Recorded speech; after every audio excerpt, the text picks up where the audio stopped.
Welcome to Young Business with me, Albert Mwazige. This is the show that brings you stories of people who are doing special things in the society. These are the people who dwell in possibility, and because of this, they are shaking the world in a gentle way. This week, I'm in the beautiful county of Kajiado in a town called Ngong. As the country's economy peaks, so does the purchasing power of its citizens, and consequently, so does the amount of waste produced annually. On average, statistics indicate that every resident here generates a total of about half a kilogram of waste each day. Now, cumulatively, the Ngong dam site receives a total of about 50 tons of waste on a daily. So how is all this waste dealt with? I've been speaking to a business which employs rather unusual tactics to manage this waste. Waste is value. This is the slogan of Havilla Project, a local company in the waste management industry. It is among the few companies promoting innovative ideas towards environmental management, income generation, and community empowerment through waste management. The man behind this project, Mr. Samuel Minor. Welcome to Havilla Project. Yes. Basically, what we do is waste management and Yes. recycling and upcycling of waste, recyclable precisely. This is because we know 95% of waste is recyclable, and we have the expertise and the experience to recycle waste. And that's why our slogan is waste is value, and we buy waste. Such a novel innovation, with its incentive-driven approach, is set to be a game changer for the waste management industry. So, this is how we do it. Yeah. Once our suppliers come in, we segregate from this area. Yes. Then we weigh using our digital scale. Okay, so it all begins from here. Yeah, it all begins from here. Uh-huh. After weighing with our digital scale, Yes. this digital scale is connected to an app. We have automated our system. Mm-hmm. So the app takes the measurements with kgs, and now it goes to the server, and it triggers probably money, and we're able to pay direct to these suppliers. Okay. That's option number one. There is option number two, someone who doesn't have maybe M-Pesa or the mobile money. What we do is we pay them directly after weighing from this digital scale. Why the project? Number one, why the project? Because of our purpose. Yes. We have three major purposes. Number one, it's about the people in the industry. The people in this industry of waste management and recycling, they are the people who are down there in them, who are on the lower side of life, like the lower side of income. These are the people who are mostly perceived to be in this industry of waste management. And because of that, we want to make sure that we have made them see what they are doing. It is really most important, because if it were not for these people, the scavenger on the roadside with a bag going around collecting waste, that person who comes to take waste from our houses, that person who works in the dump site doing the segregation, that person who even works in the industries that are doing recycling. If it were not for these people, probably our environment could be more polluted. The investment opportunities in recycling organic matter into compost manure to be used in agriculture are immense.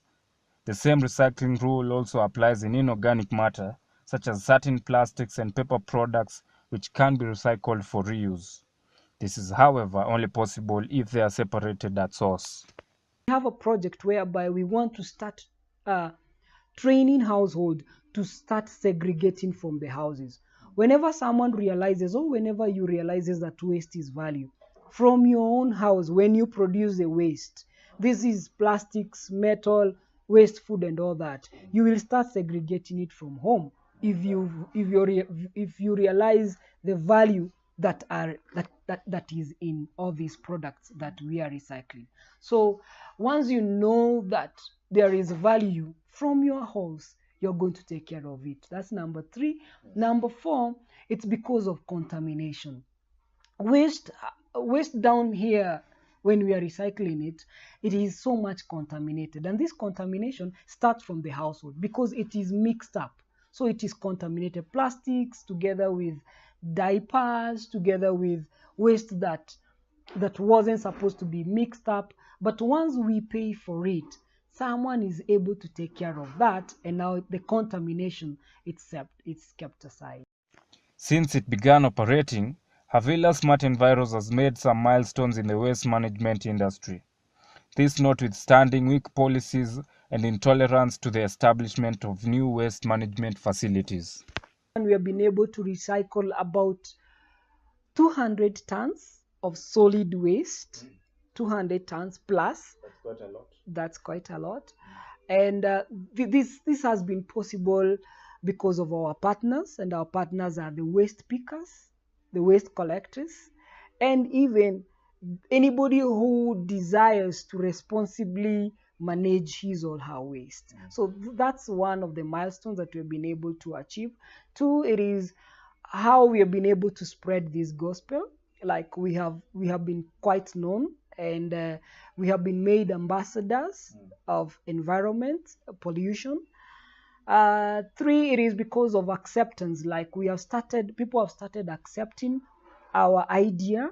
People have started seeing, so what we are doing is something that it's meaningful. So many people have started seeing, I think these people, they are meaning something. And we have such a companies that have really come on board helping us and seeing it, like NAS Kenya. Right now, NAS, they used to pay for their waste to be taken away. But when they realized our model and our way of taking care of environment, they came to us and they told us that they would want to work with us. Okay. And we have been doing that for NAS for the last now 2.5 years. Good. Yeah. Good as it sounds, the business faces a number of challenges, a lack of awareness being but one of them. Awareness. Yeah, people don't know. People really don't know. They don't know waste is value. What do you think can be done about this? So number one, what can be done about this? It is number one, publicity. Companies like us that are doing something that is noble, people to be told, like, you know what, there is something that you can do about your waste. Yes. And you don't have to pollute the environment. You can take care of it for your tomorrow. So that's challenge number one. Number two, it is perception. Perception. Once people have known that you're in the waste industry, there is that mentality like, hey, I don't think I need to associate myself with this person. Yet that waste has come from them. Yes. You see, but I'm here to take care of the waste of this person. Yes. But the perception that we have as Africans, or no, not Africans, but the perception that we have, it is so negative. Waste is bad, it's dirty, and all that. Wow. Yes. Well, Samuel, I have to commend you for this project. It's quite unique in its own way. Thank you. However, there's still a huge dam. Yes. Just right across. Yes. What's the vision of Havilla Smart Enviros?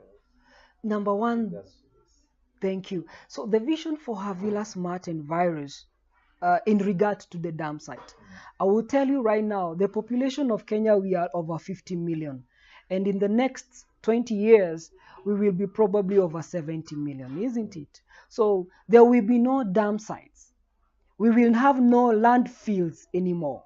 So the vision of Havilla Smart Enviros, it is making sure that waste that has come from our household, from the source, has all gone to a credible recycling centers. And this is what we are doing. We are building up collection sites all over Nairobi and all over Kenya, where people will be dropping their wastes and will be bringing their waste and will be paid when they bring their waste in those collection sites. And this is our real plan and our milestone that we want to do in the next coming year, whereby all over Nairobi, you're going to find a place where you can bring your waste and we can pay you because. That's it from this week's edition of Young Business with me, Albert Mwazige.